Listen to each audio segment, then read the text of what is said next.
यानी कि हम इसको इस तरीके से कह सकते हैं कि न्यूरो से जुड़ी जितनी भी समस्याएं हैं उसमें जटिलताएं काफ़ी ज़्यादा होती हैं, और कहीं ना कहीं इस तरीके के आविष्कार से उन जटिलताओं में कमी तो आएगी ही आएगी, साथ ही साथ कई बीमारियों में ये बेहतर तरीके से काम कर पाएगी। ऐसे में डॉक्टर आशीष चौधरी, मैं आपको जोड़ना चाहूँगी, चूँकि बात हो रही है कि जो लोग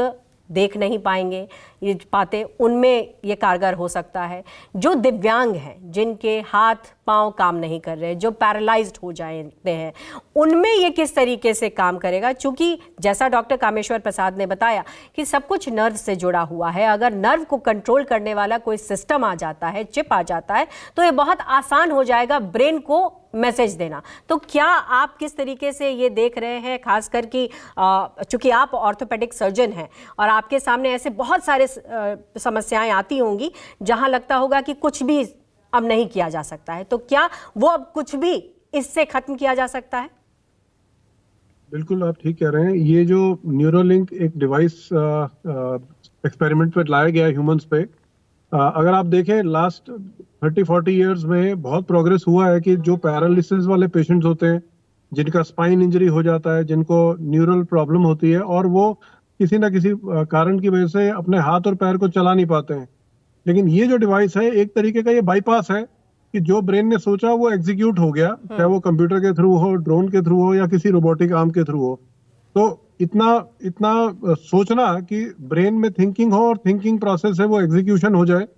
ये आई थिंक बहुत पहला स्टेप इस डायरेक्शन में है कि हम कहीं ना कहीं सारी मशीन्स को, कंप्यूटर्स को, फोन्स को अपने ब्रेन के थॉट प्रोसेस से ही कंट्रोल कर पाएंगे। तो निसंदेह अभी तक जो एफर्ट्स हुए, जैसे रोबोटिक्स आजकल भी अवेलेबल है स्पाइन इंजरीज के लिए, लेकिन उसमें कहीं ना कहीं फोकस यही रहता है कि पूरी तरीके से उसमें पेशेंट इंडिपेंडेंट नहीं हो पाता और कई सारी एक्टिविटीज है वो कर नहीं पाता है। लेकिन इस डिवाइस की वजह से बहुत सारी ऐसी एक्टिविटीज,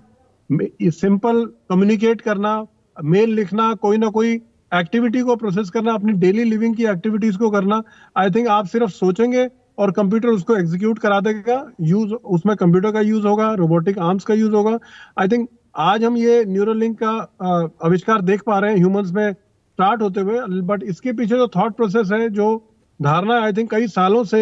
इस प्रोसेस को कहीं ना कहीं इम्प्लीमेंट करने की कोशिश किया गया होगा। न्यूरोलिंक में सीधा सीधा बाईपास ब्रेन से फंक्शन, अगर ब्रेन फंक्शन सही कर रहा है और नीचे का स्पाइनल कॉर्ड में कहीं भी कोई इंजरी है, न्यूरल प्रॉब्लम है, तो कहीं ना कहीं ब्रेन से वो एग्जीक्यूशन तक लेके जाने के लिए ये बहुत ही बड़ा स्टेप है। आई थिंक आने वाले कुछ सालों में हम इसको कॉमन यूज में और स्पाइनल इंजरीज की, न्यूरल प्रॉब्लम्स के पेशेंट्स में बहुत रेगुलरली इसको यूज होता हुआ देखेंगे।